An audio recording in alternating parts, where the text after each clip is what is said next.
So today we're going to be in part 3 of this trading series where I cover kind of everything you need to know, including my entire strategy to trading with all the indicators and really all the specifics of what you need to be able to enter trades and become profitable in the markets. And today we're going to still be in trading view, talking about more of the basic indicators and just finishing off with this program so you guys can get a full grasp of it before we move on to paid software and all that good stuff. So yeah, nevertheless, let's just get right into it. I set this up to trade the low on Bitcoin, the last really good entry for Bitcoin before the epic bull run. How would you have caught that, right? So you're going to want to take a volume profile of this range, right?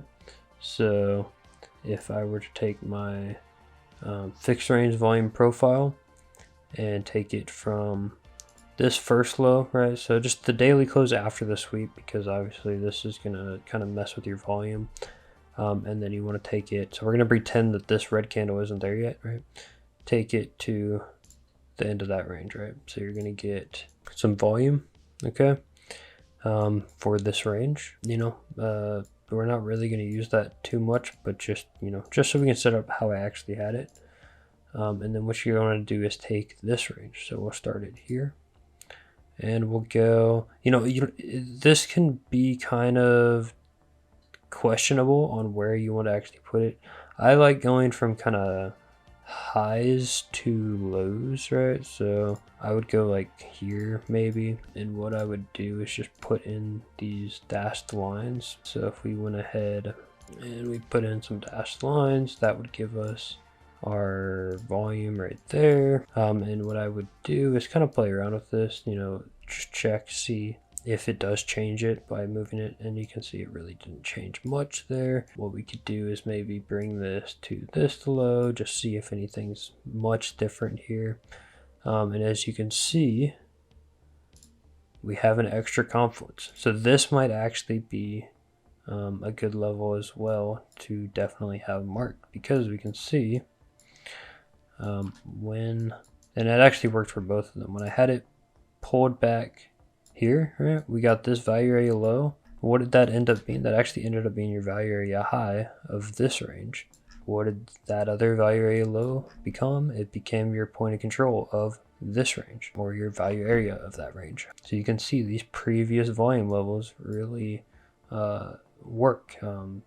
Volume continues to trade in those levels, right? Just for the fun of it, we will make a range of these highs, right? Because I would have had these in when I was trading this. So yeah, that's how you kind of put in the volume levels, okay? Just for an example of how I would start off setting up my chart, and this will work for altcoins. So even for my spot positions, I like volume levels because they will show me where to take profits, or mainly to buy. So I was using this a lot in the bear market to figure out where I was going to buy, finding the ranges and all that sort of thing. Volume levels are really helpful for just a general idea of where the levels are. And what you might notice is that there are no levels down in here. You might be like, well, hey, we're trying to trade these lows. Don't we need volume? So yeah, we'll actually continue this because I want to see if we can get some levels for all these lows, right? Because we don't want to be trading just in a zero volume area, right? We want to find volume to have confluence for our trades. So we'll take this entire range here, and I'm probably going to mess with this a little bit, but we'll start off just getting value area high, and we'll move this around. So we'll minus the deviation. Where do we have levels? We have that volume area high, right? And you can see once again, right? This is this range here, right? So that's your volume area of that range. And you can see after the deviation, once you got through it, you retested that volume level perfectly, and that was your sign that, hey, we are about to go again, right? Flipping value area high into support. So yeah, let's keep doing this. I want to get like some really tight time frame stuff. We'll get this, high range here, right? The upper range there. That's kind of the highest value area I'm going to be getting. I could pull it all the way to here or whatever. It's probably, yeah, it's going to give you the same value area. So that's that, right? So we'll just pull this back out just so we can get more kind of, levels or whatever. But as you can see, now we actually have all of our levels and we can have confidence in taking our trades because we have support. As you can see, that volume level has just held consistently. Okay, so if I were to take a big range, right, and let me actually grab like this upper section just like we did for the other one, right? So if I were to mark out a range, right, we can use these volume levels to say, hey, this right here, we'll just use pink, this is your range. So that is how you find a range, right? You find your highest value area high. Could even go up to this, but I'm not going to do that. I like this level a lot better. So yeah, essentially this is your range right here where these pink lines are. I wouldn't really keep the pink lines in there because the range can be kind of fluid. It could have found support here or something. But yeah, so yeah, that's how you get your levels. And that's how you really have to start your chart off to figure out where you're gonna have support and where you can take a trade. So anywhere there's this dashed line is good for a trade, right? Specifically these lower levels, right, down in here, and these upper levels up in here, right? Your levels in the middle, I wouldn't really think those would be the best for taking trades, right? You never want to be in the middle of a range. You always want to be trading the tops or bottoms of ranges. So that's that. Now that we have these levels, we will go ahead and use this next tool here. This is a horizontal array. You can use just a horizontal line. It's just a line, that's all this tool is. But what we're going to be using the line for, or the horizontal array, is to mark out sweep levels. So as we can see, we have a wick down, and essentially that's what a sweep is, right? It's the highest or lowest point on a chart, and you'll get liquidity built up behind those levels. So yeah, that would be another like sweep level, right? You could have these highs as a sweep level right there. You could even call this a sweep level right there. You could call this a sweep level right there. And essentially we're gonna be, you know what, let's actually do this. We'll replay it right here. Boom. So we're gonna pretend like we are here in the market, right? This sweep has not happened yet. So and by the way, that replay feature is kind of like a premium feature, but it can very much help you backtest and figure out where to backtest your strategy before you actually try it. But it's definitely not necessary. It's just kind of a nice thing to have. So those are your sweep levels to the top side, right? I guess technically you could take this level here as a sweep level, but I wouldn't really be trading that because again, that's just in the middle of the range. You want to, have confidence with these volume levels and whatnot. So for the lower side, we'll go ahead and take this as your next sweep level, right? So and this is a huge level, right? Because 3 lows above a sweep almost guarantees you're going to grab this, right? There is a lot of liquidity beneath this because essentially we have 3 lows that haven't swept this guy, all gotten to the same level, and what that's doing is that's building liquidity because every time you go down to one of these levels, people are longing the markets and putting their stops right at these wicks, right?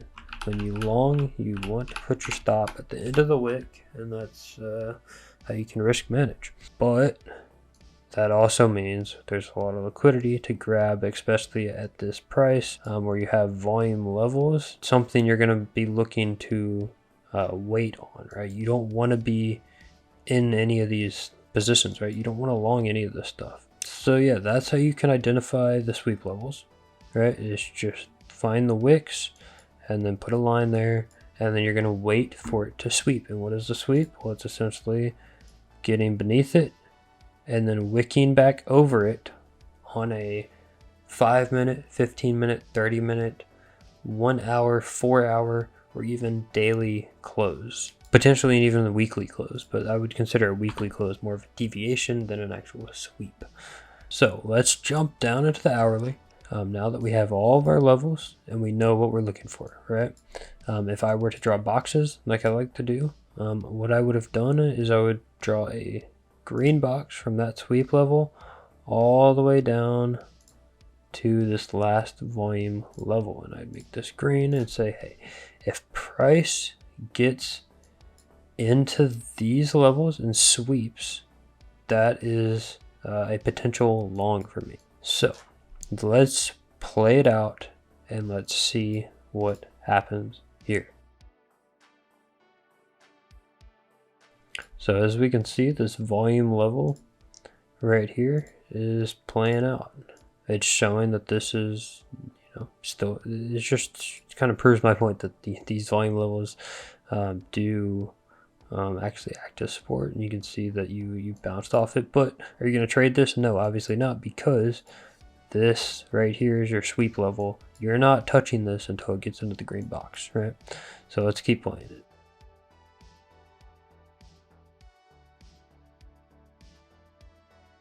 Boom. So as we can see, right down to this next volume level into the green box. Now, do you long it right now? I would say no. You don't, because you haven't properly swept, right? You want to see it get back over this on a candle close, which it hasn't done yet. And the chances of you retesting this volume level are probably pretty high. So at this point, you could take a Fibonacci, and I really like these on small time frames on the sweep structure. So, you have your levels here, right? If you wanted to take a long, you do have decent confluence, right? You could say, this is enough for me. Golden pocket to 786, even like the 886 down here. I think we're going to come retest this volume level, and then you put your entries, boom, boom, boom, boom, boom, boom, right? Just stack entries in here and wait for price to come into it.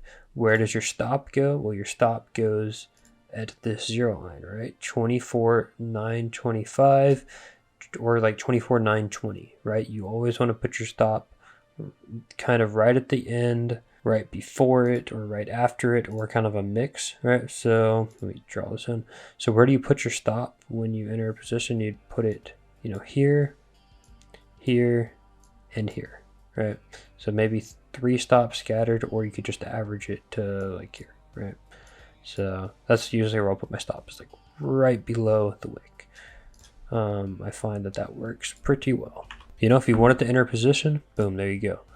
Enter here, stop here, see how it goes. You're expecting to lose, right? So let's just pretend we took that position. Obviously, there's a lot more that you would want to be looking at than just this, but if you're new to trading or whatever, just practice this, right? With obviously very low amounts of money, we're expecting to lose this. Let's see what happens. We go down. What happens? We swept this level, right? And we should have actually put this in here. So you made a new low. You can actually call this another level we'd want to sweep. So what happened here is essentially, like I said, people put their stops below this, right? Right. Where was I saying to put the stops? Right through here. Where did I say to enter? Right in here. What just happened? The market just fulfilled me, just filled all my positions. It just stopped me out, and then it just reversed. It just scammed me. The market just scammed me. Did I do anything wrong? No, I didn't. I didn't do anything wrong. And that's just going to happen. But what do you do in this scenario? Do you freak out? Do you get emotional? No. You say, okay, it's back above golden pocket. It clearly just grabbed all of the liquidity from everybody that longed it, right? It might be bullish, okay? It held the volume level on an hourly close perfectly. I'm still trying to enter a long, okay? So we're going to get in here to a 15-minute. We're going to see it is starting to roll over, right? So I still want to take a long, though. So we're going to draw another fib from high to low, right in there. I still want to enter this. I'm going to take it again, right? I'm going to take, this time, 0.5 to 786. We'll take that. We're going to put the stop now there, and there. That's where my stop is. So let's see if we can get this on a second roll, right? First time stopped out, second time, is this going to be it? Let's see. We have our confluences. We know what we're doing. We're not going to be emotional here. We're just going to let it, see if we can get filled a second time. So we'll play it.